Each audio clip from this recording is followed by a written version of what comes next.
اور اگر آپ اللہ کے احکامات کی خلاف ورزی کرتے ہیں تو پھر آپ جہنم میں جائیں گے۔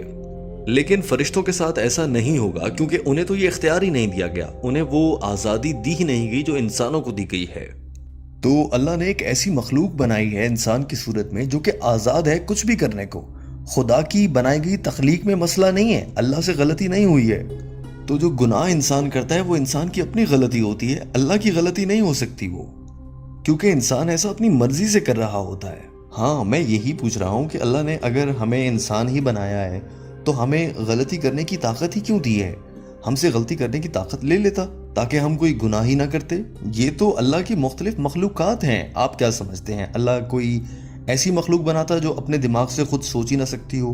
انسانوں کو تو سوچنے کو دماغ دیا گیا ہے۔ میں آپ کو یہ بتا رہا ہوں کہ آپ جو غلطیوں سے پاک مخلوق ڈھونڈ رہے ہیں اس کے لیے اللہ نے فرشتے بنا دیے ہیں۔ تو میں آپ سے یہ پوچھ رہا ہوں کہ کیا اچھا ہے ایک فرشتہ اللہ کی عبادت کرے یا اس کے احکامات کو مانے جبکہ اس کے پاس گناہ کرنے کی طاقت ہی نہیں ہے، اور دوسری طرف ایک انسان جس کے پاس نیکی کرنے کی بھی طاقت ہے اور گناہ کرنے کی بھی، جب وہ انسان اللہ کی عبادت کرے یا فرشتہ کرے، ان میں سے بہتر کون ہے؟ ہاں، میرے لیے تو اگر مجھے ایک دوسرا موقع ملتا ہے زندگی کا تو میں تو فرشتہ بننا چاہوں گا۔ جی ہاں، دوسرا موقع۔ اسی لیے اللہ تعالیٰ قرآن پاک میں فرماتا ہے، سورہ الاعراف چیپٹر نمبر 7 آیت نمبر 172، اللہ فرماتا ہے کہ میں نے انسانوں کو آدم سے بنایا ہے، تمام انسان آدم کی اولاد ہیں۔ اسی طرح سے قرآن پاک کی سورہ الحشر چیپٹر نمبر 59 آیت نمبر 21 میں اللہ تعالیٰ فرماتا ہے، اگر میں یہ قرآن پاک پہاڑوں پر نازل کرتا تو وہ پہاڑ اس کی دہشت سے ریزہ ریزہ ہو جاتے۔ اسی طرح سے قرآن پاک میں اللہ تعالیٰ فرماتا ہے سورہ الاصحاب چیپٹر نمبر 33 آیت نمبر 72 میں کہ یہ انسان تھے جنہوں نے منتخب کیا کہ انہیں انسان بنایا جائے۔ آپ اور میں، ہم انسان بے وقوف تھے کہ ہم نے خود سے کہا کہ ہمیں انسان بننا ہے۔ لیکن یہاں پر میرا یہ سوال ہے کہ مجھ سے تو کسی نے نہیں پوچھا، آدم سے پوچھ لیا ہوگا اللہ تعالیٰ نے، مگر مجھ سے تو نہیں پوچھا۔ نہیں میرے بھائی، قرآن پاک کہتا ہے کہ ہر انسان سے پوچھا گیا ہے، اور ہماری یہ یادداشت جب ہم سے پوچھا گیا تھا وہ ہماری یادداشت ہمارے ذہن سے بھلا دی گئی ہے تاکہ وہ آزمائش برقرار رہے۔ اللہ تعالیٰ نے قرآن پاک میں فرمایا ہے کہ کیا تم انسان بننا چاہتے ہو؟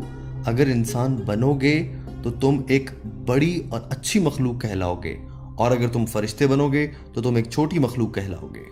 اگر آپ انسان نہیں بننا چاہتے تو مت بنیے، یہ قرآن پاک میں کہا گیا ہے۔ جی ہاں، یہی تو میرا آرگومنٹ ہے۔ پلیز مجھے اپنی بات مکمل کرنے دیں، اب آپ نے سوال پوچھا ہے تو مجھے جواب تو دینے دیں۔ اگر آپ بیچ میں بولیں گے تو میں کیسے سمجھا پاؤں گا؟ تو میں یہ کہہ رہا تھا کہ اللہ تعالیٰ نے قرآن پاک میں فرمایا ہے کہ ہم یہ انسان بیوقوف تھے جنہوں نے کہا کہ ہمیں انسان بننا ہے۔ اب ہم انسان بنے ہیں تو ہماری آزمائش تو ہوگی، فرشتوں کی آزمائش نہیں ہوتی ہے۔ اگر آپ اپنی آزمائش میں اس دنیا میں کامیاب ہو جاتے ہیں تو آپ فرشتوں سے بھی بہتر ہوں گے، اور اگر آپ اللہ کی نافرمانی کریں گے تو آپ فرشتوں سے نچلے درجے کی مخلوق ہو جائیں گے۔ اور ہمیں ہماری مرضی سے انسان بنایا گیا ہے، ہم سے پوچھ کر۔ اب آپ یہ کہہ رہے ہیں کہ مجھے یاد نہیں ہے، ہاں بھائی مجھے بھی یاد نہیں ہے کہ مجھ سے کب پوچھا گیا تھا، لیکن اللہ تعالیٰ بتاتا ہے کہ وہ یادداشت ذہن سے مٹا دی گئی تھی، اور یہ بات قرآن پاک میں ہے، میں قرآن پاک پر یقین رکھتا ہوں۔ اللہ تعالیٰ قرآن پاک میں فرماتا ہے کہ روز محشر قیامت کے دن کوئی ایک بھی انسان ایسا نہیں ہوگا جو میرے نظام انصاف پر سوال اٹھا سکے گا، اور وہ ہم اگلے جہان میں دیکھیں گے، مگر تب انسان کہے گا اللہ میاں ایک موقع اور دے دو، لیکن اللہ تعالیٰ کہیں گے اب بہت دیر ہو چکی۔ تو قرآن یہ کہتا ہے کہ کوئی اللہ کے نظام انصاف پر سوال نہیں اٹھائے گا، اس سے وہ مطمئن ہوں گے۔ ہاں، پھر وہ منتیں کریں گے کہ ہمیں واپس دنیا میں بھیج دو، لیکن تب تک بہت دیر ہو چکی ہوگی۔ اللہ نے ہمیں سارے موقع اس دنیا میں دے دیے ہیں۔ آپ ایک غلطی کرتے ہیں، اللہ تعالیٰ آپ کو موقع دیتا ہے کہ معافی مانگ لیں، اللہ آپ کو معاف کر دیتا ہے۔ آپ پھر غلطی کرتے ہیں، پھر معافی مانگ لیں، اللہ پھر معاف کر دے گا، لیکن ایک بار آپ مر جاتے ہیں تو پھر وہ واحد موقع ہوتا ہے۔ پھر آپ کا یہ سوال کہ اللہ نے انسان کیوں بنائے، تو کیونکہ یہ سب سے بہترین مخلوق ہے۔ آپ خود سوچیں، انسان آزاد ہیں سوچنے کو، اچھے برے کا انتخاب کرنے کو آزاد ہیں، ہم سوچ سکتے ہیں۔ آپ خود بتائیے کہ ایسی مخلوق بہتر ہوگی جو خود سے سوچ سکتی ہے، یا ایسی مخلوق بہتر ہوگی جو سوچ ہی نہیں سکتی؟ اور ہم سے انسان بنانے کی اجازت لی گئی تھی، یہ آپ کو یاد نہیں، مجھے بھی یاد نہیں ہے، لیکن جب ہم دونوں مریں گے، قیامت کے دن ملیں گے، اس دن آپ مجھے کہیں گے کہ مجھے یاد آ رہا ہے، اور میں بھی آپ کو کہوں گا کہ مجھے بھی یاد آ گیا، کیونکہ اللہ تعالیٰ نے وہ ذہن سے ہمارے مٹا دیا ہے اس دنیا میں رہتے ہوئے۔ قیامت کے بعد ہم سب کو یاد آ جائے گا۔ تو یہ تو مجھے بھی یاد نہیں ہے، لیکن میرا قرآن پاک پر یقین ہے، اور قرآن پاک کبھی غلط نہیں ہو سکتا۔ اور اگر آپ نے میرا وہ لیکچر سنا ہے جس میں میں نے کہا ہے، بتایا ہے کہ کس طرح سے قرآن پاک کا 80% حصہ بالکل سائنس سے مطابقت رکھتا ہے، باقی جو 20% ہے اس پر تنازع ہے، نہ وہ صحیح ہے نہ وہ غلط ہے، لیکن 80% بالکل ٹھیک ہے۔ تو میرا دماغ یہ کہتا ہے کہ جب کسی 100% میں سے 80% بات بالکل ٹھیک ہو، ثابت شدہ ہو، اور جو 20% ہے اس میں سے کچھ غلط ثابت نہ ہوا ہو، ہاں اس پر ڈیبیٹ جاری ہو، تو میرا دماغ یہ کہتا ہے کہ ہاں یہ 20% بھی ٹھیک ہوگا، اور اسی طرح سے قرآن پاک 100% بالکل ٹھیک کتاب ہے۔ میں ایک سائنسی سوچ رکھنے والا آدمی ہوں، میں ایک فلسفے کو سمجھنے والا آدمی ہوں۔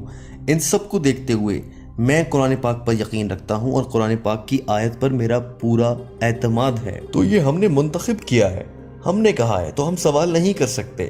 اب اگر آپ کو انسان نہ بنایا جاتا تو آپ سوال کرتے کہ بھائی مجھے انسان کیوں نہیں بنایا؟ تو اللہ تعالیٰ قرآن پاک میں فرماتا ہے کہ میں نے سب سے پوچھا، پہاڑوں سے پوچھا، ان پر اگر قرآن پاک اتارتے تو وہ ریزہ ریزہ ہو جاتے۔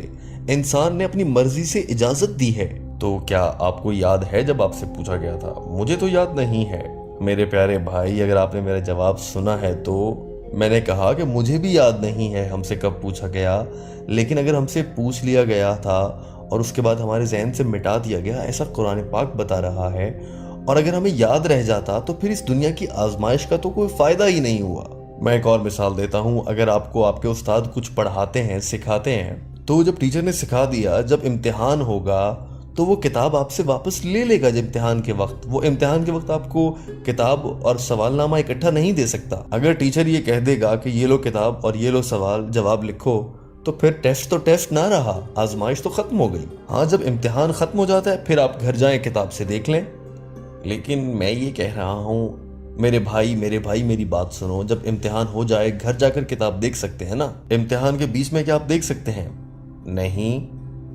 تو میرے دوست، ہم اس دنیا میں ہیں تو ابھی یہ امتحان چل رہا ہے، ابھی یہ امتحان جاری ہے، یہ آزمائش ہے۔ ایک بار یہ آزمائش ختم ہو جائے، یعنی جب ہم مر جائیں، تو پھر آپ کو پتہ لگ جائے گا، کتاب میں جا کر اوپر دیکھ لیجئے گا۔ اگر آپ اس دنیا میں یہ کہیں گے مجھے کتاب دے دیں، میں بھول گیا ہوں، نہیں، ایسا نہیں ہو سکتا۔ امتحان کے دوران آپ کتاب نہیں کھول سکتے، اگر آپ ایسا کرتے ہیں تو یہ نقل کرنا ہوگا۔ تو ٹھیک ہے، سمجھ آیا؟ جب یہ امتحان ختم ہو جائے گا، آپ اللہ کے پاس جائیں گے دنیا سے رخصت ہونے کے بعد، تب بھی اگر آپ کو یاد نہ آیا پھر آپ اللہ کو کہہ دیجئے گا کہ اللہ میاں ہمیں تو کتاب ہی نہیں دی۔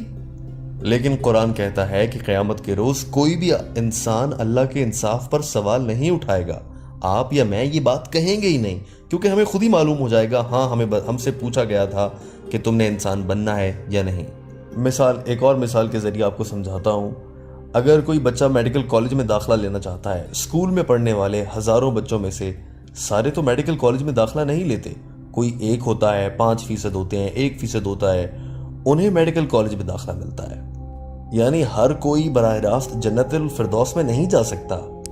کیوں نہیں جا سکتا؟ یہی میں جاننا چاہتا ہوں۔ یہ ویسا ہی ہے جیسے میں نے آپ کو کہا ہر کوئی تو میڈیکل کالج میں نہیں جاتا، جو کوالیفائی کرتا ہے وہی میڈیکل کالج میں جاتا ہے، جنت میں وہی جاتا ہے جو اللہ کے احکامات پر عمل کرتا ہے۔ دوستو، آپ نے اس ویڈیو میں ڈاکٹر ذاکر نائک کے جواب کا پہلا حصہ سن لیا۔ ڈاکٹر ذاکر نائک نے لڑکے کے دوسرے سوال کا کیا جواب دیا، اس کے لیے ہماری اگلی ویڈیو دیکھیے اور اس لنک پر کلک کیجیے۔